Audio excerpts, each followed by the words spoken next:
전설의 허스키 저구. 미스트롯사 무대 위에서 쏟아낸 눈물과 진실. 재벌가 루머 종식시킨 안동 소녀의 피와 땀으로 일궈낸 감동의 대서사시. 2026년 1월 대한민국 전역의 트로트 열풍이 다시금 뜨겁게 몰아치고 있는 가운데 TV조선 미스트롯사의 스튜디오는 그 어느 때보다 긴장감이 감돌았다.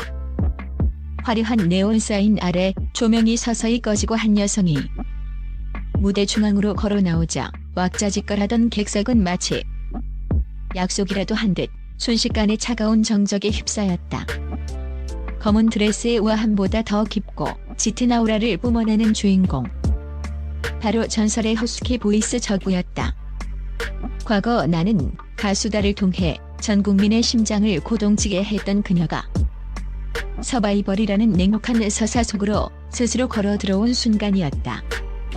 하지만 이 화려한 스포트라이트 이면에는 그녀를 둘러싼 수만 가지 억측과 질투, 섞인 소문들이 독버섯처럼 피어오르고 있었다. 재벌가의 숨겨진 막내딸이다. 강남의 막대한 부동자산을 보유하고 있다는 근거 없는 재산설부터 베일에 쌓인 결혼 여부까지. 오늘 본지는 그 뜨거운 논란의 중심에 선 저구의 진짜 삶과 그 속에 감춰진 눈물을 집중 조명한다. 단 1표 차의 승부.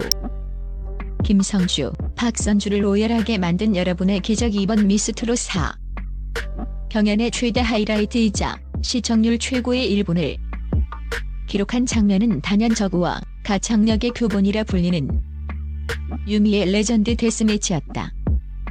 두 거물급 보컬리스트의 대결은 사실상 결승전이라 해도 무방할 만큼 팽팽한 긴장감이 스튜디오를 압도했다. 저구가 운명을 걸고 선택한 곡은 시대의 아픔을 치유해 온 명곡 중의 명곡 윤복희의 여러분이었다. 반주가 시작되고 그녀가 첫 소절 내가 만약 괴로울 때면 을 낮게 읊조리는 찰나 공기의 밀도가 바뀌었다. 수십 년의 세월과 풍파를 온몸으로 견뎌온 듯한 그 짙고 거친 허스키 보이스는 단순히 고막을 울리는 것이 아니라 청중의 가슴 가장 깊은 곳을 후벼파듯 박혀 들어갔다. 자신의 온 생일을 무대 위에 제물로 바치는 듯한 처절한 울림이자 고통받는 이들을 향한 뜨거운 포효였다. 이는 단순한 가창의 기술이 아니었다.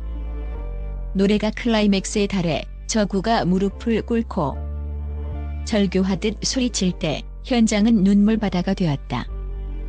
수많은 경연을 지켜봐온 베테랑 MC 김성주는 북받치는 감정을 제어하지 못한 채 고개를 숙이고 어깨를 들썩였으며 냉철한 심사평으로 얼음 마녀라 불리는 박선주 심사위원마저 마스크 위로 쉴 새 없이 흐르는 눈물을 닦아내느라 평론을 이어가지 못했다. 점수는 종이 한 장 차이였으나 저구가 남긴 영혼의 진동은 그 무엇보다 묵직하게 심사위원단의 마음을 관통했다.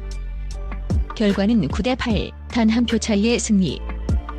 안동의 흙먼지 속에서 피어난 자수성가의 꽃자구이. 외모와 분위기는 늘 대중에게 기분 좋은 오해를 불러일으켰다. 재벌가 막내딸? 귀족적인 마스크와 품격 있는 무대 매너.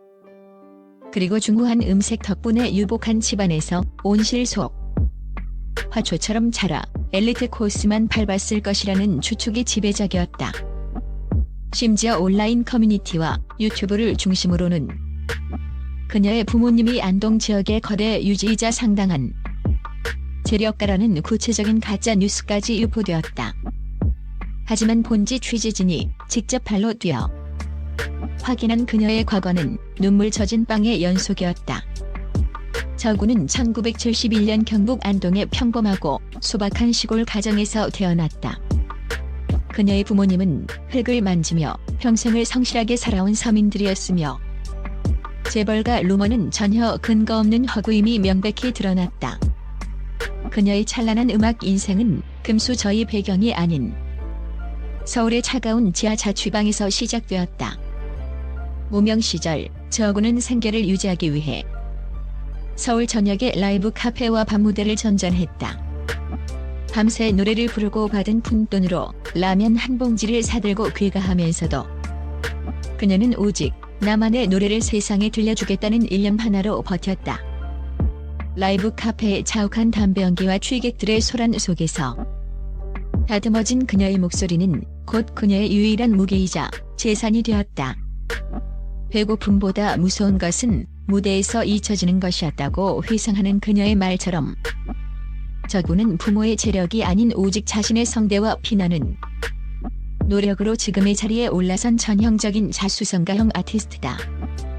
이번 보도를 통해 그녀를 오랫동안 괴롭혔던 금수저 논란은 역설적으로 그녀의 치열했던 삶을 증명하는 훈장이 되었다.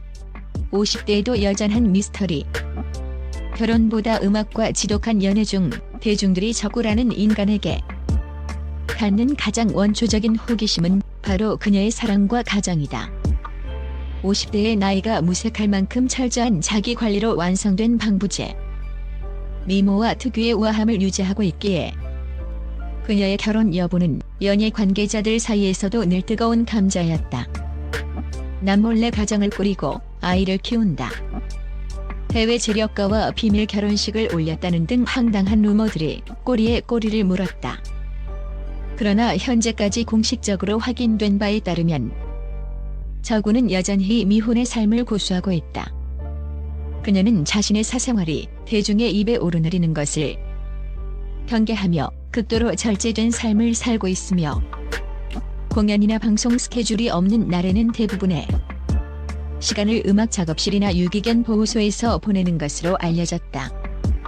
한 측근은 저구에게 음악은 단순히 직업이 아니라 자신의 모든 외로움과 기쁨을 쏟아내는 유일한 안식처라며 어쩌면 그녀는 음악과 너무나 지독하고 열정적인 연애를 하고 있어서 다른 누군가가 그녀의 마음속으로 들어갈 틈이 없는지도 모른다고 귀띔했다.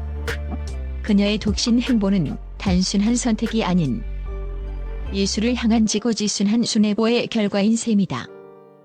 33세 늦깎이 데뷔의 서러움. 그리고 미스트롯4의 선 마지막 약속. 저구는 2004년 아이돌 그룹들이 가요계를 점령하기 시작한 시기에 33세라는 늦은 나이로 가요계에 정식 출사표를 던졌다. 늦게 핀 꽃이 더 향기롭듯 그녀는 2011년 나는 가수다를 통해 보컬리스트로서 최고의 정점에 올랐다. 하지만 정상의 자리에 선 이후에도 그녀의 길은 늘 순탄치 않았다. 이미 명성을 얻은 전설적인 가수가 다시금 신이들과 경쟁하는 서바이벌 무대인 미스트롯4에 선다는 것은 사실상 자신의 커리어 전부를 건 위험한 도박이었다. 그럼에도 불구하고 그녀가 이 험난한 무대를 다시 선택한 이유는 자신의 명예나 부를 위해서가 아니었다. 그녀에게는 잊을 수 없는 한 명의 특별한 팬이 있었다. 수년간 난치병과 싸우며 고통의 시간을 보내고 있는 그 팬은 저구에게 편지를 보내 저구씨가 트로트라는 친숙한 장르를 통해 더 많은 사람과 소통하며 다시 한번 환하게 웃는 모습을 보는 것이 제 마지막 소원이라는 간절한 마음을 전해왔다. 저구는 그 팬과의 약속을 지키기 위해 그리고 자신의 노래가 단 한 사람에게라도 삶을 지속할 이유가 될 수 있다면 기꺼이 망가질 준비가 되어 있었다. 그녀가 미스트롯4 무대에서 보여준 눈물은 단락의 공포 때문이 아니라 누군가의 생명과 맞닿아 있는 간절한 진심의 발로였다. 가장 찬란한 재산은 배경이 아닌 당신의 목소리. 결국 저구라는 이름 앞에 붙는 상상 초월 재산. 결혼 여부 같은 세속적인 수식어들은 그녀의 본질을 담아내기에 턱없이 부족한 그릇이다. 그녀가 안동의 흙바람과 서울의 지하방을 거치며 깎고 다듬어온 그윽한 보이스야말로 그 어떤 다이아몬드보다 값진 인류의 유산이다. 이번 미스트롯4는 저구가 가진 진짜 가치를 대중이 재발견하는 소중한 계기가 되었다. 화려한 금수저 루머를 오직 실력 하나로 잠재우고 안동의 평범한 소녀에서 대한민국이 사랑하는 대체 불가능한 목소리로 우뚝 선 그녀. 저구의 노래는 이제 단순한 경연의 도구를 넘어 이 시대를 살아가는 모든 지친 영혼들에게 당신도 결코 혼자가 아니다라는 따스한 위로를 건네고 있다. 그녀가 써 내려갈 다음 페이지가, 그리고 그녀의 목소리가 닿을 곳이 벌써부터 기다려지는 이유다.